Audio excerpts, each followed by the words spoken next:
یہ اللہ تعالیٰ کی بڑی عنایت ہے کہ وہ اپنے بندوں کو مختلف اوقات میں، مختلف تقریبات کے موقع پر، عبادات کے موقع پر یہ سہولت دیتے ہیں کہ وہ اس کی طرف رجوع کریں۔ جمعہ کا دن ہے، اس کی ایک خاص فضیلت اور اہمیت ہے۔ اسی طرح ذوالحج کا مہینہ ہے۔ ایسے ہی بعض اور ایام، اوقات ہیں جو اللہ تعالیٰ نے بندوں پر رحمت کے لیے خاص کر رکھے ہیں۔ ان ایام و اوقات میں سب سے زیادہ اہمیت رمضان کے مہینے کی۔ یہ ہم جانتے ہیں کہ یہی مہینہ ہے جس میں اللہ کی کتاب نازل کی گئی، یہی مہینہ ہے جس میں وہ رات آئی جس کو لیلۃ القدر کہا جاتا ہے، اور جس کے بارے میں قرآن مجید نے یہ فرمایا ہے کہ وہ 1000 مہینوں سے بہتر ہے، اور مزید وضاحت کی ہے کہ اللہ تعالیٰ نے اس رات کو مہمات امور کے لیے خاص کر رکھا ہے۔ تو اس کے بارے میں یہ بشارت رسالت پاک صلی اللہ علیہ وسلم نے دی ہے کہ یہ مہینہ ہے کہ جس میں اللہ تعالیٰ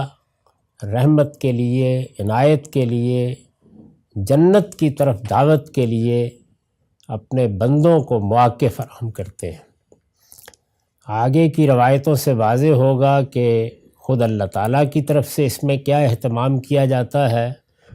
اور یہ چیز تو ہم عام مشاہدہ کرتے ہیں کہ جیسے ہی یہ مہینہ آتا ہے تو رجحانات میں تبدیلی آتی ہے، بحیثیت مجموعی ماحول میں تبدیلی آتی ہے، آدمی کے اندر اللہ تعالیٰ کی طرف، اللہ تعالیٰ کی عبادت کی طرف ایک خاص رغبت پیدا ہوتی ہے۔ یہ بات تو بالکل صحیح ہے کہ اگر ایمان ہی نہیں ہے، یا وہ اس درجے کمزور ہو چکا ہے کہ اس کا ذہن کے ساتھ، فکر کے ساتھ، عمل کے ساتھ کوئی رابطہ ہی باقی نہیں رہا، تو پھر تو کچھ بھی نہیں کہا جا سکتا۔ لیکن اگر ایمان باطن میں موجود ہے، اللہ کے ساتھ تعلق کی بنیادیں محکم ہیں،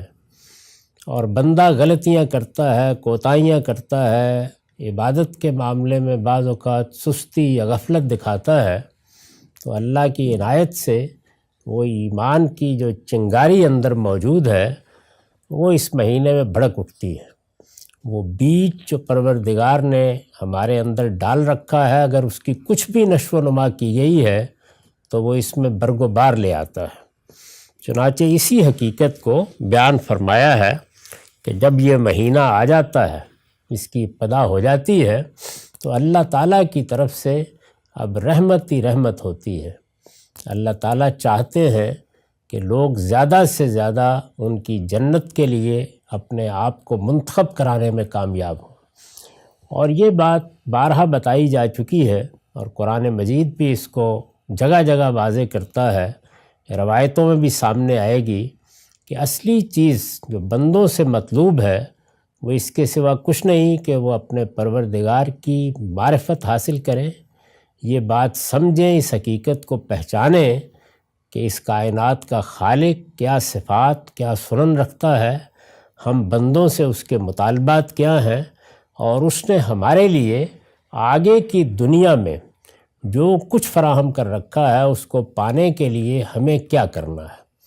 ایک لفظ میں اس کا جواب یہ ہے کہ اپنے آپ کو زیادہ سے زیادہ پاکیزہ بنانا ہے۔ یہ پاکیزگی ہر پہلو سے مطلوب ہے، اور اس کے حاصل کرنے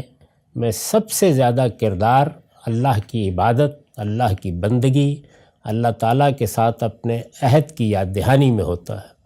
یہ یاد دہانی نماز میں بھی ہوتی ہے، حج میں بھی ہوتی ہے، عمرے میں بھی ہوتی ہے، لیکن سب سے بڑھ کر روزے میں ہوتی ہے، اس لیے کہ روزے میں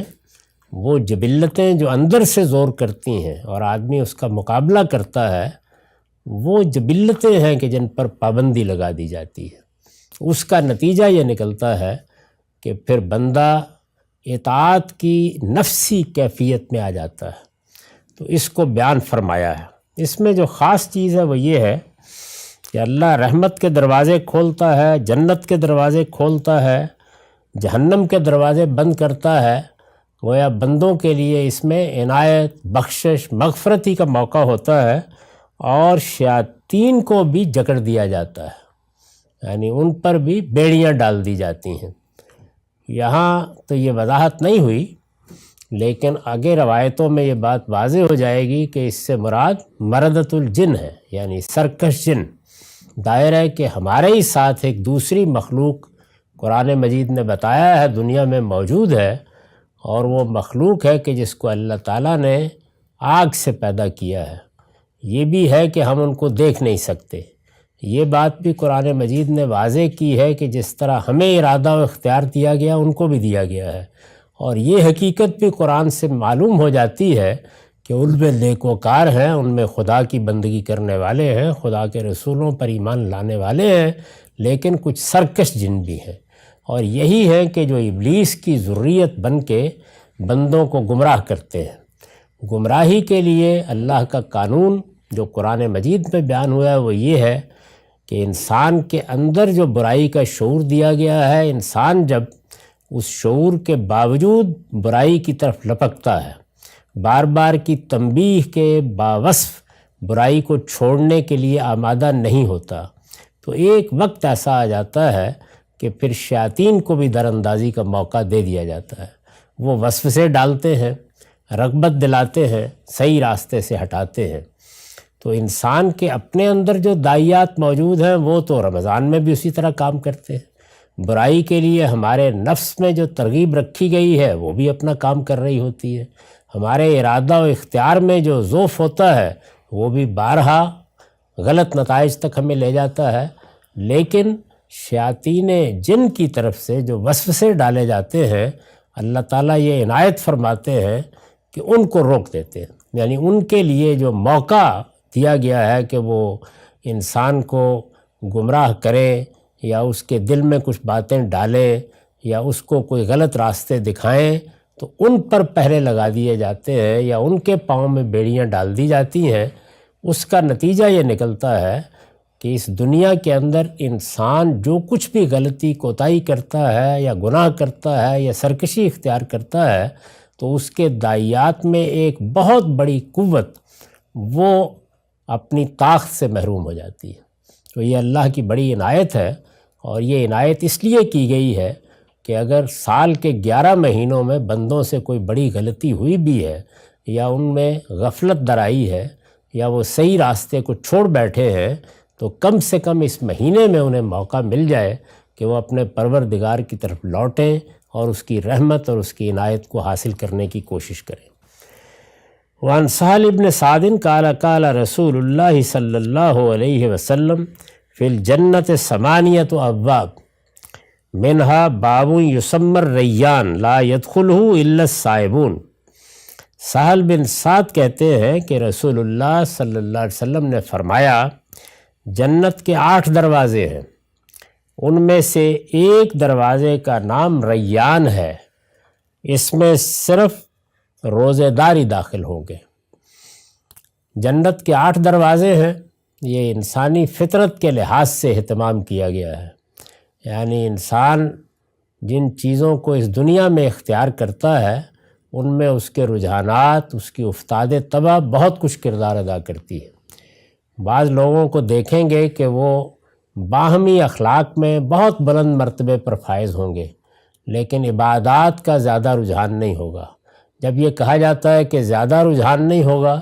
تو اس کا مطلب یہ ہوتا ہے کہ جو لازمی چیزیں ہیں وہ تو ادا ہو رہی ہیں،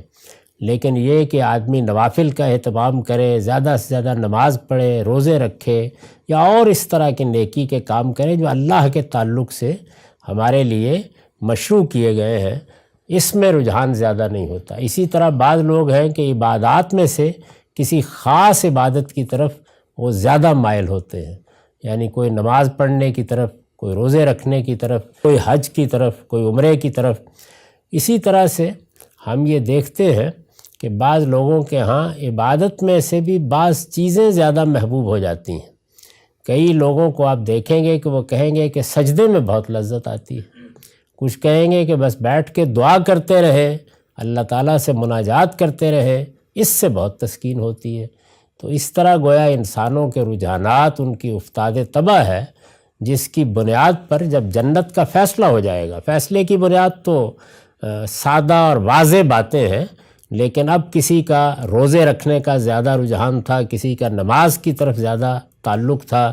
کسی کو عام اخلاقیات میں اللہ تعالیٰ نے بہت برتری عطا فرمائی تھی، کوئی لوگوں پر انفاق کرنے میں بہت فیاض تھا، تو جنت میں داخلے کے وقت بھی یہ جو پہلو ہے یہ ملحوظ ہوگا۔ تو یہاں یہ اندازہ ہوتا ہے کہ وہ لوگ کے جو روزے کی طرف زیادہ رغبت رکھتے ہیں، یعنی ان کی خواہش ہوتی ہے کہ رمضان کے روزے تو خیر فرض کیے ہی گئے ہیں، لیکن اگر رمضان کے علاوہ بھی موقع ملے تو نفل روزے رکھیں، جیسے کہ رسول اللہ صلی اللہ علیہ وسلم کی زندگی میں ہم اس طرح کے تمام معاملات میں ایک غیر معمولی توازن دیکھتے ہیں۔ یہ تو ہوا شبہ کے بس کی چیز نہیں ہے، یعنی نفل روزے بھی رکھے جا رہے ہیں، نفل نمازیں بھی پڑھی جا رہی ہیں، تہجد کا اہتمام بھی ہے، اخلاق عالیہ کا بھی وہ نمونہ کہ جس کو قرآن نے فرمایا کہ انک لا خلق عظیم۔ تو عام انسانوں میں چونکہ یہ تفاوت ہوتا ہے، تو اس لیے یہ فرمایا ہے کہ جنت کے جو 8 دروازے ہیں ان میں سے جس دروازے کو روزے کی رغبت رکھنے والوں کے لیے خاص کیا گیا ہے وہ ریان کے نام سے ہے، اور روزے دار ہی اس میں داخل ہوں گے، یعنی وہ جو روزے کے ساتھ زیادہ محبت رکھتے ہیں، اس عبادت میں زیادہ اشتغال ان کو ہوتا ہے، یہ عبادت ان کو متوجہ کرتی ہے اور وہ کوشش کرتے ہیں کہ زیادہ سے زیادہ روزے سے رہیں۔ رسالت میں آپ صلی اللہ علیہ وسلم ہر مہینے میں 3 روزوں کا اہتمام کر لیتے تھے، اور بھی نفل روزوں کی روایتیں موجود ہیں جس سے اندازہ ہوتا ہے۔ تو اس کی پیروی کرتے ہوئے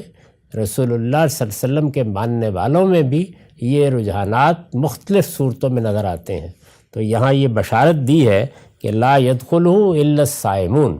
یعنی یہ وہ دروازہ ہے جو انہی کے لیے خاص ہے۔ ظاہر ہے یہ بڑی عزت کی چیز ہے کہ اللہ تعالیٰ دروازوں میں سے کسی ایک دروازے کو کسی کی عبادت کو سامنے رکھ کر، کسی کے اخلاق کو سامنے رکھ کر اس کے امتیاز کے ساتھ خاص کر دیں۔ تو یہ بڑی نعمتیں ہیں جو وہاں حاصل ہوں گی، جس طرح اس دنیا میں اس طرح کی خصوصیتیں